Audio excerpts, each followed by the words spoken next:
تعالي اقولك في الفيديو ده ازاي هتعملي احلى رقاق طري في الطاسه ومن غير فرن وكمان ب3 مكونات بس. والطريقه بتاعته مفيش اسهل من كده.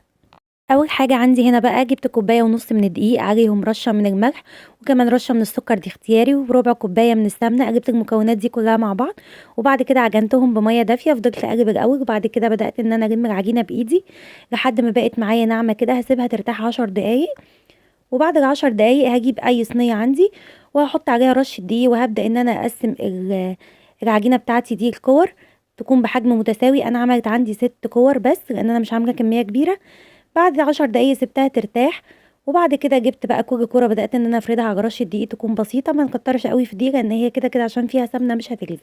طاسة سخنة بقى على نار متوسطة وهاحط عليها الرقاق بتاعي من غير ما أدهنها أي حاجة، وأول ما لونه يبدأ يتغير هاقلبه على الناحية التانية. هتلاحظوا إن هو بدأ يتنفخ كده ويبقى جواه هوا، واللي كانت بتطلع كنت باحطها جوه فوطة نضيفة علشان تفضل طرية.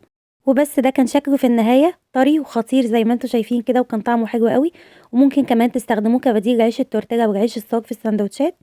جربوا الوصفة دي وانا متأكدة انها تعجبكم. لو الفيديو عجبكم ما تنسوش تعملوا لايك وسيف للفيديو ده.